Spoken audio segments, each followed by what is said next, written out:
Gracias, Humberto. Bueno, buenos días a todos. Acá estamos de nuevo tratando de abordar una cantidad de temas que nos parecen de interés, cada vez, digamos, más encerrados, con el pelo un poquito más largo, pero siempre con ganas de tratar de abordar estos temas que consideramos que pueden ser útiles para todos. Vamos a empezar, si me deja la computadora, vamos a empezar, pero no me deja. Si podemos pasar al siguiente cuadro, que nos vamos a referir a operaciones en moneda extranjera. Esto es bastante, digamos, operatoria bastante normal hoy en día, sobre todo teniendo en cuenta la brecha cambiaria que existe entre los diferentes mercados de dólar, fundamentalmente entre el dólar del mercado único y libre de cambios, alrededor de 70 pesos, contra el mercado contado con liquidación dólar MEC de 120 pesos. En primer lugar, debemos señalar que este tipo de operaciones son lícitas, o sea, no hay ningún inconveniente desde el punto de vista legal de pasar por estos mercados. ¿En qué consiste esto? Es un mecanismo que consiste en, a través de títulos públicos, pasar de pesos a dólares o de dólares a pesos, y generalmente estos se usan títulos públicos, los más usados son los AY24. Cuando los dólares quedan en el mercado local, la operación se llama dólar MEP. MEP quiere decir Mercado Electrónico de Pagos, y cuando se compran para transferir al exterior se los llama contado con liquidación, CCL, o cable o divisa, también se usa en la terminología. Esta distinción entre dólar MEP y contado con liquidación solo lo hacen los agentes bursátiles.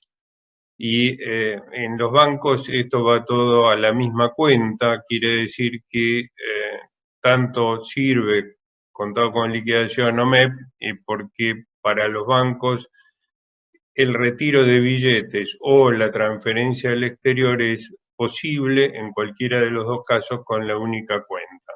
Insisto, no es lo mismo en los agentes bursátiles. ¿Cuáles son los plazos? Las empresas pueden hacer estas operaciones con liquidación simultánea, o sea, pasar de pesos a dólares o dólares a pesos sin tener que esperar ningún plazo. Esto quiere decir que no tienen riesgo cambiario y se pueden hacer operaciones simultáneas. Las personas humanas también pueden hacerlo en forma simultánea si es para pasar de pesos a dólares, pero para pasar de dólares a pesos se requiere posicionarse en bonos por 5 días, lo que le llaman parking. Y ahí sí tenemos el riesgo de paridad de los bonos que pueden subir o bajar, y bueno, eso puede estar afectando en parte el neto de la liquidación. No obstante, hoy con la brecha tan grande que hay, pareciera que los 5 días de parking no afectan demasiado. Pasamos a la siguiente.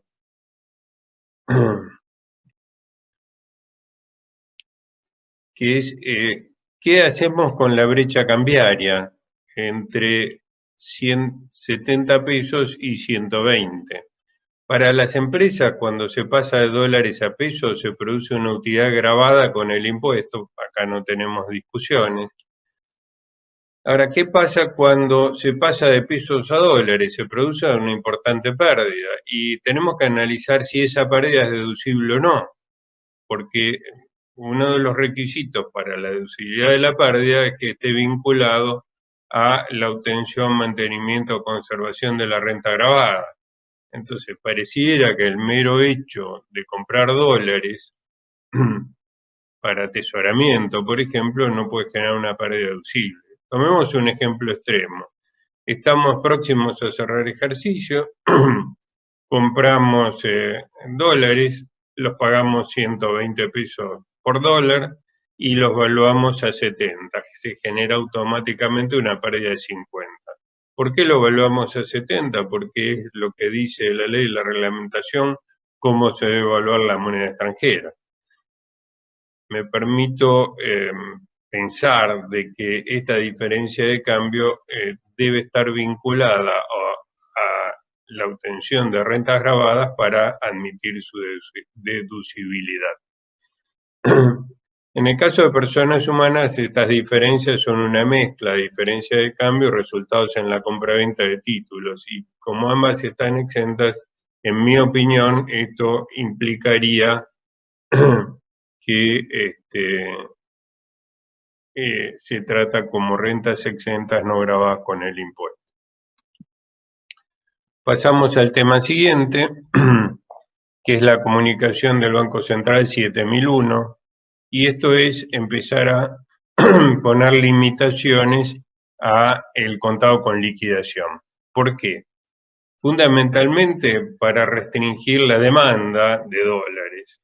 ¿Qué es lo que dice la norma? En primer lugar, la compra de dólares, moneda extranjera, para cancelar deudas con el exterior pendientes al 19 de marzo, cuando el pago no tenga una fecha de vencimiento, cuando esté vencido el 19 de marzo del 2020, requiere autorización del Banco Central, excepto que no tenga la financiación en pesos de la comunicación A6937. Estos son préstamos especiales para capital de trabajo y sueldos con una tasa bonificada, o sea, una tasa del 24%. Quiere decir que ahí ya empezamos a ver cuáles son las limitaciones del contado con liquidación.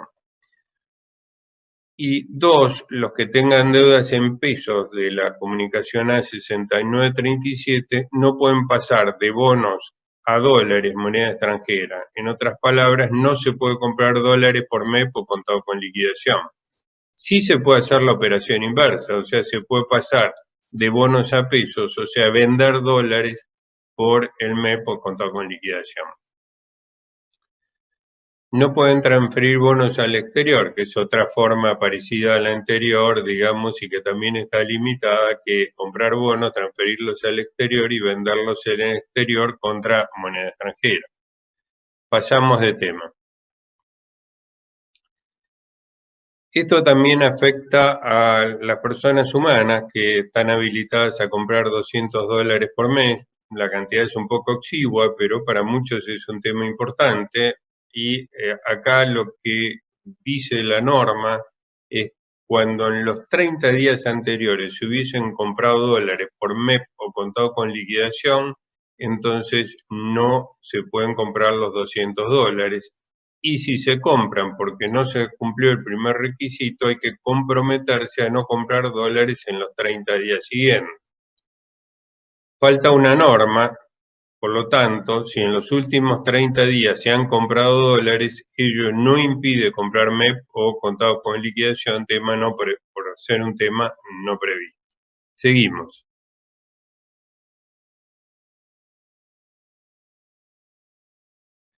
Bueno, esto ya lo vimos, cuál es el significado de contado con liquidación y dólar MEP, así que avanzamos.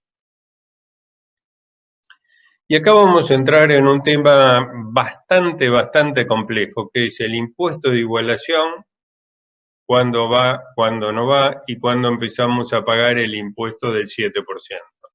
Realmente traté de buscar un ejemplo muy simple, pero la realidad es que el tema es complejo, con lo cual, bueno, les pido paciencia y ruego tener la capacidad para explicarlo claramente a un tema que no es nada claro. Tomemos, por ejemplo, una sociedad que cierra ejercicio el 31 de diciembre. Tiene resultados acumulados que pagaron impuesto a las ganancias por el 2017, acumulados hasta el 31 de diciembre del 17, por 300.000 pesos, que podría haber distribuido dividendos sin impuesto de igualación, pero en ese ejercicio no hubo distribución de dividendos. En el ejercicio cerrado el 31 de diciembre del 18, este importe sube a 700.000, siempre acumulado, o sea, serían 300 del 17 más 400 del 18, y tampoco se pagaron dividendos. Y los resultados acumulados que pagaron impuesto a las ganancias en el 2019 llegan a 2 millones, o sea, 300 más 400 del 18 más la diferencia, 1.300.000 correspondientes al año 2019. Veamos qué dicen los estados contables, porque en definitiva, desde el punto de vista societario, no puedo distribuir más de ni menos, menos sí, pero no más, de los resultados acumulados que reflejan los estados contables. Y acá tenemos que los estados contables del 2017 para un cierre 31 de diciembre no llevaban ajuste por inflación, tenía, digamos, un acumulado inicial de 1 millón de pesos y un final de 4 millones de pesos.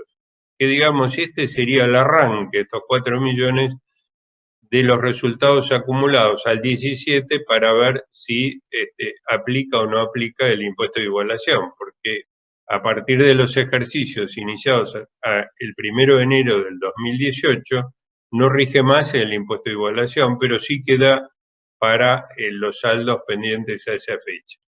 Y seguimos viendo, porque es útil para el ejemplo, que los estados contables del ejercicio 2018 ajustados, porque ahí ya procede el ajuste contable por inflación, tiene un ajuste inicial, un resultado inicial acumulado de 5 millones y un final de 6. ¿Qué son esos 5 millones? Los 4 del final del año anterior con la actualización pertinente.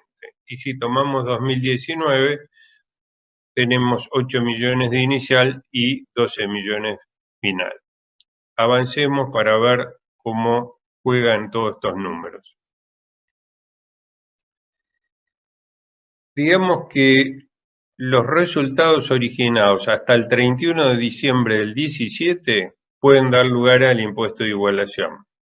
Pero habíamos visto que los resultados impositivos distribuibles sin impuesto de igualación acumulado al cierre del ejercicio anterior son 2 millones de pesos, o sea, acumulado el 31 de diciembre del 19, y hasta ese monto se pueden distribuir dividendos en el 2020 sin impuesto de igualación y sin el 7% de dividendos.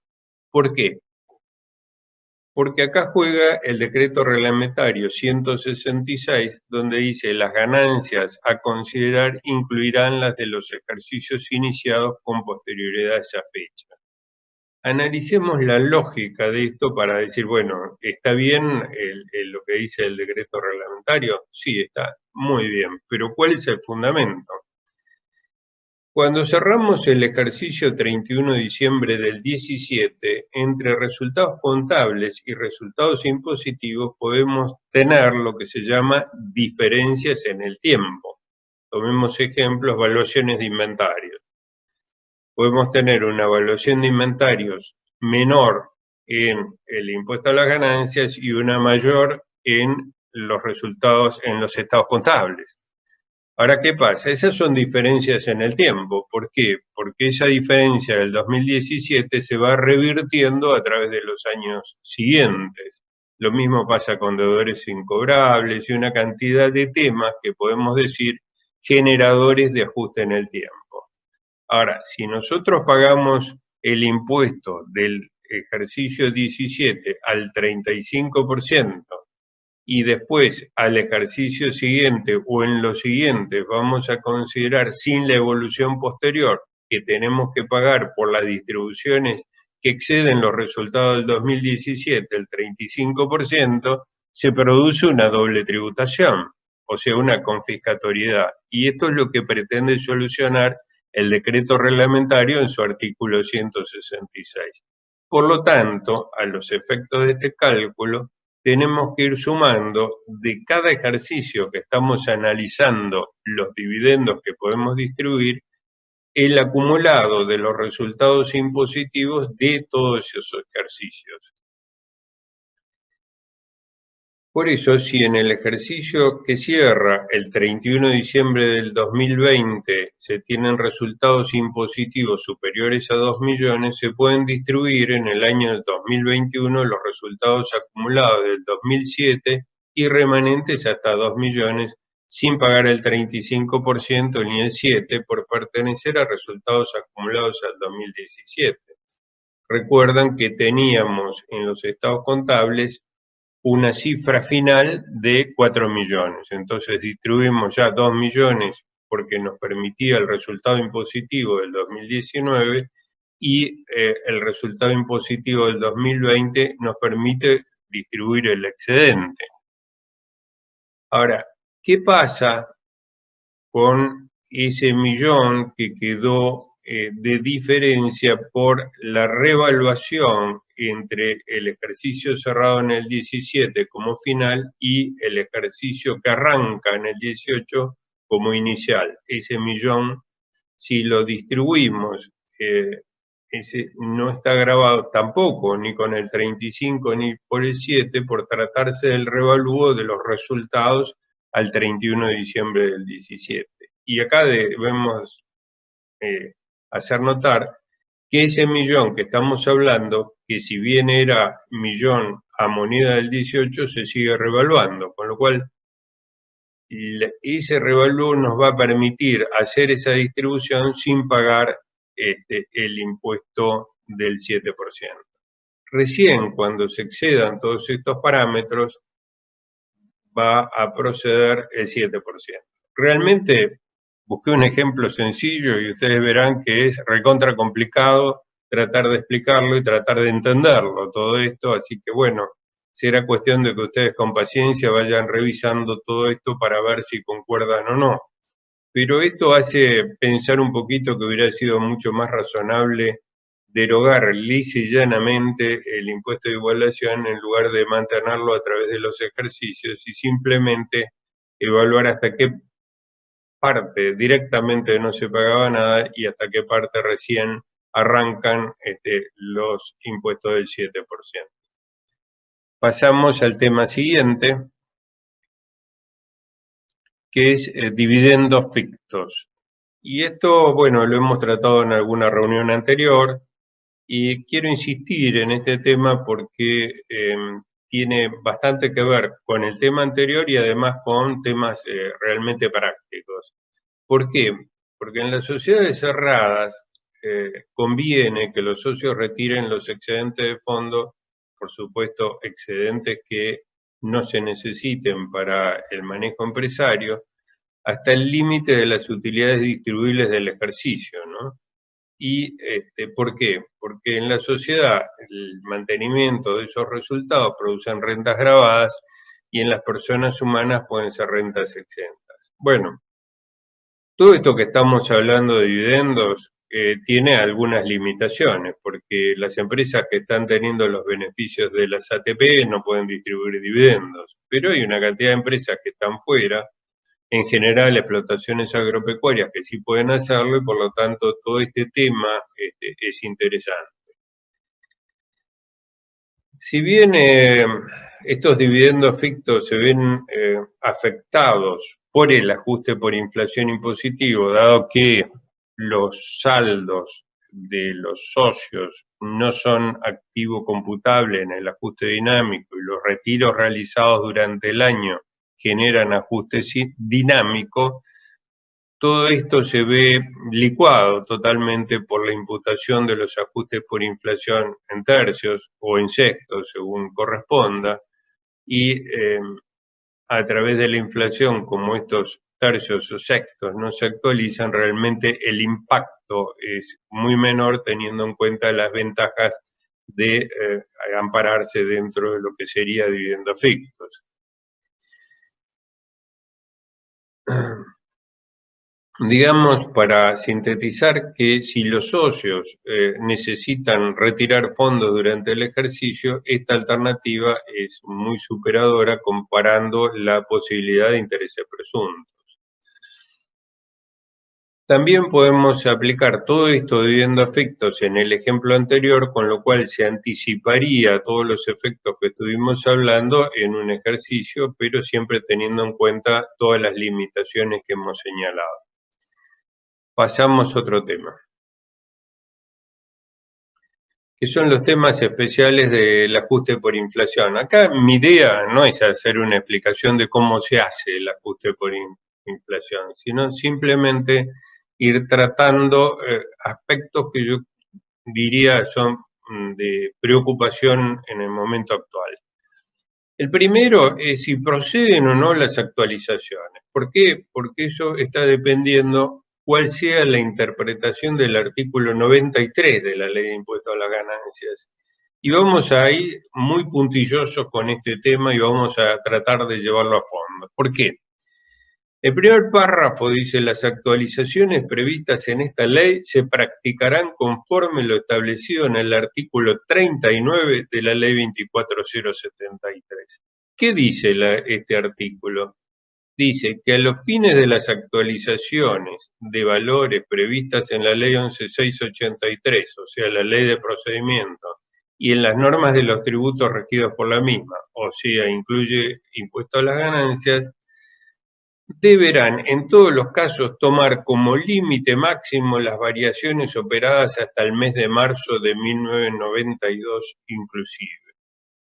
Clarísimo, no hay índices aplicables a las actualizaciones. ¿Se aplica esto en todos los casos? Bueno, es lo que pretendemos analizar, porque si lo aplicamos así a rajatablas, no funciona ni siquiera el ajuste por inflación. Entonces, ¿para qué se rehabilita? Porque el ajuste por inflación también habla de actualización. Con lo cual, bueno, vamos a ver a cuáles se aplica o no. El segundo párrafo de este artículo 93 dice: sin perjuicio de lo dispuesto en el párrafo precedentes, las actualizaciones previstas para determinados bienes respecto de las adquisiciones o inversiones efectuadas en los ejercicios fiscales que se inicien a partir del 1 de enero del 18, se realizarán sobre la base de las variaciones porcentuales del índice de precios al consumidor IPC que suministra. ¿Qué quiere decir este segundo párrafo del artículo 93? Bueno, la idea fue decir, el ajuste por inflación nunca va a funcionar porque pusimos parámetros imposibles de alcanzar con los índices. Estamos pensando en ley 27430, año 2017, donde creían que la inflación iba a estar súper controlada y que no se iban a lograr esos índices. Bueno, la realidad fue distinta, pero ¿qué se pretendía con este párrafo? Que si no se lograban los índices, igual había que actualizar todos estos bienes porque era una forma de incentivo a la inversión. O sea, lo anterior no se actualizaba, esto sí, y esto implicaba un incentivo a poder invertir en los bienes de los artículos mencionados. Pasamos a al siguiente cuadro. ¿Qué pasó con la jurisprudencia? Yo no voy a entrar en los pormenores, eso es virtud de Bertaza, analizar todos los fallos. Yo quiero hacer simplemente una muy estricta síntesis de todo esto. Primero, a partir del fallo Candy de la Corte Suprema, han sido numerosos los pronunciamientos de la justicia en el sentido que, primero, corresponde el ajuste por inflación en la medida que se pueda demostrar la confiscatoriedad. O sea que la tasa efectiva, comparando resultados históricos con resultados ajustados, excede determinados importes. Estos importes han ido variando con el tiempo, cada vez se han ido bajando más, pero la realidad es que no es un tema teórico, es un tema que la prueba es fundamental. Debemos probar mediante una pericia, más todos los elementos explicativos que puedan respaldar a la pericia, por qué se produce esta confiscatoriedad. Y en general la posición de la Corte y de la jurisprudencia es que el ajuste por inflación en todos esos periodos que no se podía aplicar, se aplica por esta jurisprudencia en forma integral. O sea, esto incluye la actualización de los bienes, la actualización de las amortizaciones, etc. Lo que va a ser nuevo en el tratamiento de la jurisprudencia es el diferimiento de los tercios o sextos, que desvirtúa realmente en forma total la liquidación aplicando el ajuste por inflación. ¿Por qué? Porque si tengo una pérdida considerable al realizar el ajuste por inflación, diferirla en tercios o más probablemente en sextos que no se actualizan, hace que el impuesto vuelva a ser confiscatorio. Así que es probable que la jurisprudencia también se incline por la falta de razonabilidad de estos diferimientos. Seguimos.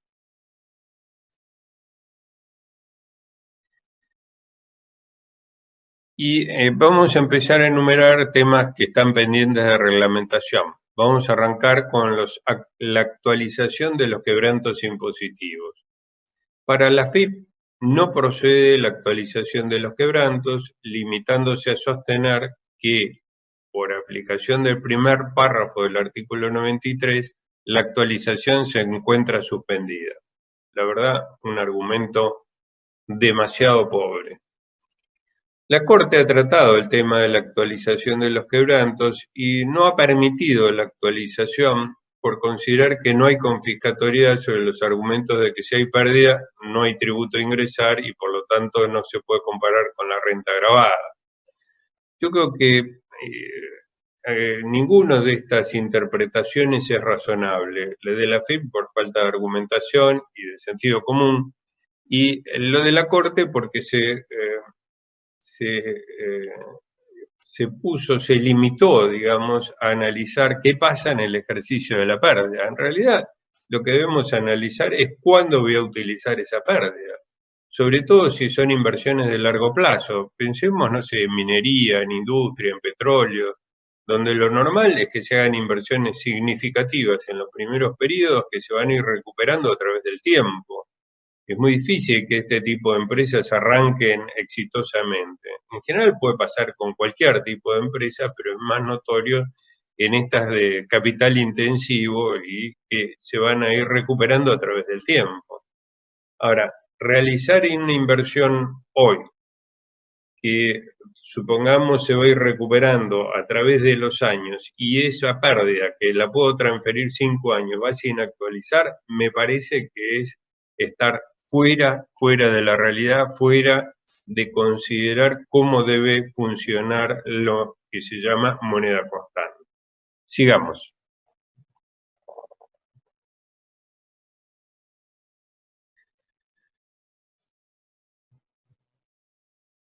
Y vamos a pasar a la actualización de bienes incorporados en los ejercicios anteriores a los iniciados a partir del 1 de enero del 2018, que son las remisiones que se hacen al artículo 93, y acá podemos citar las amortizaciones de bienes de uso muebles, la amortización de los inmuebles, la amortización de los reproductores adquiridos, las actualizaciones de las señas que congelan precio como mayor costo del bien y también lo referido a bienes de reemplazo. Sigamos.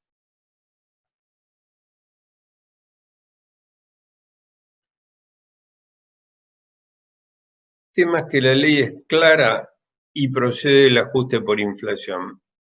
En estos artículos que vamos a detallar, se pone un párrafo que dice: los sujetos que deban efectuar el ajuste por inflación establecido en el título sexto para determinar el costo computable actualizarán los costos de adquisición, elaboración, inversión o afectación hasta la fecha de cierre del ejercicio anterior a aquel en que se realice la enajenación. Y acá viene lo importante, que es el párrafo que sigue, que dice: estas disposiciones resultarán aplicables en caso de verificarse las condiciones previstas en los dos últimos párrafos del artículo 106. 106 es el del ajuste por inflación, cuando se arriba los índices que habilitan la aplicación. O sea, en definitiva, ¿qué quiere decir todo esto? Que si hay ajuste por inflación, procede esta actualización. Y ahí no tenemos nada que ver con el primer párrafo del artículo 93, y si interpretamos con lógica que este párrafo debiera ser aplicable a todas las actualizaciones, se desecha por completo la interpretación que hace la FIP en la actualización de los quebrantos, y la actualización, en la medida que se habilite el ajuste por inflación, procede en todos los casos y no solamente en estos 4 donde la ley es clara y no admite discusión. Es para el costo de venta de bienes muebles amortizables, o sea, costo quiere decir cuando lo vendo actualizo el costo, costo de venta de los inmuebles que no sean bienes de cambio, costo de venta de llaves, marcas, patentes, y el costo de venta de las acciones, cuotas o participaciones sociales. Seguimos. Si podemos cambiar. Temas pendientes de reglamentación por la AFIP. Uno de los temas centrales es bienes de cambio. ¿Por qué? Porque los bienes computables en el ajuste por inflación estático se consideran a los valores que figuran en el balance impositivo del ejercicio anterior, una vez ajustados por aplicación de las normas generales de la ley. Y los bienes de cambio son activos computables en el ajuste por inflación estático. Por lo tanto, generan una pérdida en el ajuste por inflación que se compensa con la evaluación actualizada. Su no actualización genera una distorsión. Quiere decir que uno de los temas importantes que tenemos acá es que se requiere una norma que contemple el ajuste de evaluación por la actualización del inventario inicial. Y acá está claramente dispuesto en el artículo 107, último párrafo, donde dice: para confeccionar el balance impositivo del ejercicio inicial se tendrán en cuenta las normas que al respecto establezca la AFIP y que yo sepa hasta ahora no han sido dictadas. Y veamos que, bueno, ustedes podrán decir en determinadas situaciones estos bienes de cambio se van actualizando por la simple rotación, pero hay situaciones donde la rotación es muy baja. Por ejemplo, tenemos en las empresas de construcción, donde podemos tener desde la iniciación del terreno hasta la finalización de la obra periodos bastante largos, y esos inmuebles son bienes de cambio, por lo tanto requieren una actualización permanente. Y esa actualización, a medida que se va habilitando la procedencia del ajuste por inflación, debiera ajustar el inventario inicial. Y esto es importante porque ya ha sucedido cuando entró en vigencia por primera vez el ajuste por inflación anterior, donde hemos visto que esta revaluación para poder implantar el sistema de ajuste por inflación hace que el inventario final del último ejercicio sin ajuste por inflación y el inventario inicial del primer ajuste por inflación queda en la nebulosa, o sea, queda fuera del alcance del impuesto a las ganancias, y pareciera de sentido común que así debiera ser. Seguimos.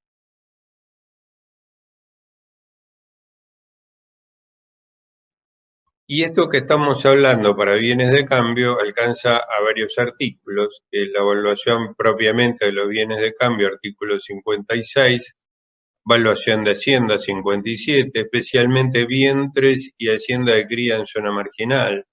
Acá tenemos que hacer una consideración especial porque los vientres desde el revalúo hasta el 92, hasta 1992 quedaron congelados, quiere decir que los establecimientos de cría o los establecimientos de cría que están en zona marginal tienen la hacienda completamente subvaluada.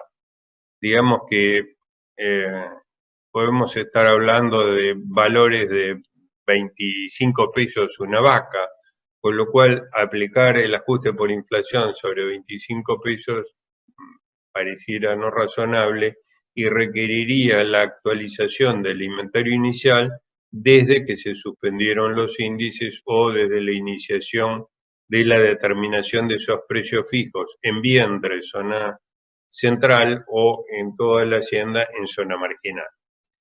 Lo mismo, bueno, ya lo mencionamos en el inmueble de bienes de cambio, especialmente en las empresas de construcción, en explotaciones forestales no promocionadas. Esto, digamos, es muy poco probable que haya explotaciones forestales no promocionadas. En general están dentro de un régimen especial.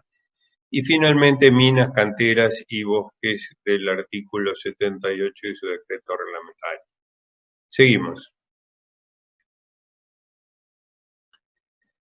Otro tema que está pendiente es, hemos visto que hay índices que sí está claro en la ley y además, en mi opinión, debieran aplicarse todos los índices, con lo cual es un trabajo importante de que hay que hacer para empalmar los índices de diferentes series que si nos tenemos que retrotraer a varios años para atrás, y lo único que tenemos hasta ahora elaborado por la AFIP son las tablas que se generan a partir del 1 de enero del 18. pero faltan todas las series anteriores, que sería interesante que la DGI contemple el dictado de una resolución donde este trabajo de elaboración de índices se vea más claramente. Seguimos. Ahora, hay un tema que no puede ser solucionado en principio vía reglamentaria ni vía AFIP, que es los activos afectados a renta de fuente extranjera. ¿Por qué? Porque de acuerdo a la ley se excluyen del ajuste estático y las variaciones que suceden durante el ejercicio en los activos afectados a renta de fuente extranjera afectan también el ajuste dinámico. Y esto tenía su origen en que cuando se legisló por primera vez en el ajuste por inflación, no se grababa la renta de fuente extranjera y por lo tanto era coherente eliminar todo eso. Pero actualmente, veamos cómo seguimos,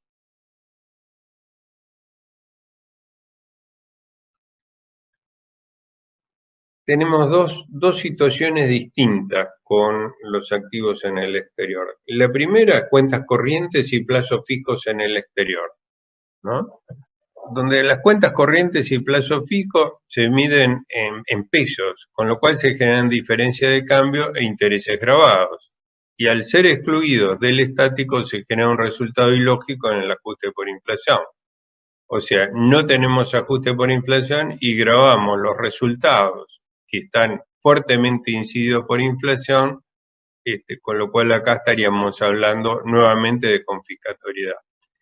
No pasa lo mismo con los títulos de valores de fuente extranjera, los inmuebles, etcétera, porque el resultado se determina en moneda dura, o sea, se calcula el precio de compra contra el precio de venta, se calcula cuál es el resultado en moneda extranjera y ese resultado se convierte a pesos a la fecha de la venta, con lo cual acá no tenemos una incidencia cambiaria y por lo tanto es razonable que estos títulos, valores o inversiones sean no computables en el ajuste por inflación y esto sería algo similar a lo que sucede con determinados bienes ubicados en el país.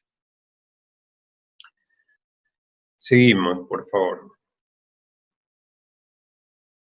Y pasamos a otro tema que es siempre dentro del ajuste por inflación, anticipos, retenciones y pagos a cuentas del impuesto no deducible, que vemos que no son computables como activo y requiere una aclaración que fue dada hace mucho tiempo por la instrucción 236 de la DGI, donde dijo que los anticipos y pagos a cuenta hasta el monto de la obligación tributaria son activos no computables. Esto está bien, por cuanto la deuda no es un pasivo computable y ambos importes se netean, o sea, todos los anticipos que se hicieron, anticipos, retenciones, pagos a cuenta de las obligaciones tributarias, se netean de las deudas. Ahora, los excedentes de esa obligación tributaria, que podríamos llamarlos genéricamente saldos a favor, esos sí son computables en el ajuste por inflación. Seguimos. Saldos deudores del titular, dueño o socios que provengan de operaciones efectuadas en condiciones distintas a las que pudieran pactarse entre partes independientes. No son computables ni como activo ni como deudas en el ajuste por inflación estático y los movimientos durante el ejercicio fiscal generan ajuste dinámico. Esto trae sus consecuencias. Avancemos.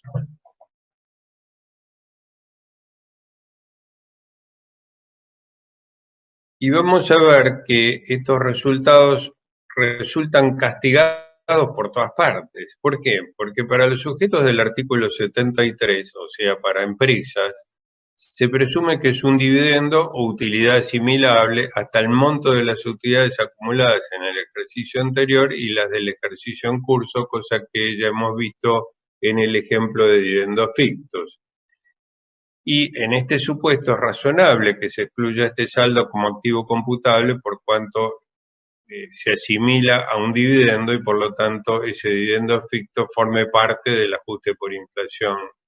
Pero no es lo mismo cuando los retiros de socios exceden el tratamiento de dividendo fictos y le es aplicable disposición de fondos o bienes a favor de terceros. ¿Por qué? Porque esto genera un interés muy significativo y ese interés muy significativo implica una doble imposición. O sea, tenemos el ajuste por inflación que no me lo deja computar, por lo tanto es una cuenta que me genera un interés, ese interés contiene inflación, porque son las tasas que se fija por el Banco Nación para descuentos comerciales, y por lo tanto tenemos una incidencia muy fuerte de que podríamos llamar de doble imposición. Seguimos.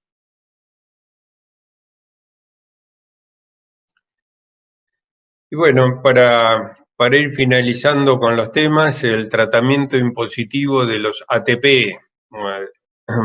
¿Por qué el tratamiento impositivo? Porque acá el subsidio que paga el Estado a los empleadores como forma de contribuir a determinadas empresas que sufren las consecuencias económicas de la pandemia, tenemos que ver cómo tratarlo desde el punto de vista cargas sociales y desde el punto de vista registraciones contables. Desde el punto de vista de la liquidación de cargas sociales, no hay ninguna duda que tenemos que considerar el sueldo total, porque sobre el sueldo total hay que pagar los aportes y contribuciones sobre los salarios, y en el recibo de sueldo, lo que paga el gobierno, o sea, los ATP, se restan como parte de los descuentos. Eso nos permite tener un recibo de sueldo que va a configurar la sumatoria de todos esos recibos, la base para liquidar los aportes y contribuciones sobre los salarios. Ahora, ¿qué hacemos en las registraciones contables? Hay dos formas de hacerlo. Uno es registro del total de los sueldos como gasto y registro el subsidio como ingreso. Yo creo que es más conveniente netearlo, o sea, el resultado final del balance va a ser exactamente el mismo, pero el neteo, ¿por qué? Primero porque es un subsidio que se otorga al empleado para que beneficiara a la empresa y por lo tanto, en mi criterio, habría que netearlo y esto puede facilitar determinados tipos de discusiones en ingresos brutos cuando determinadas provincias pretenden gravar con el impuesto a los ingresos brutos este tipo de beneficios. Bueno, creo que ha sido una larga y pesada explicación, así que bueno, muchas gracias por escucharme y le paso la palabra a Humberto.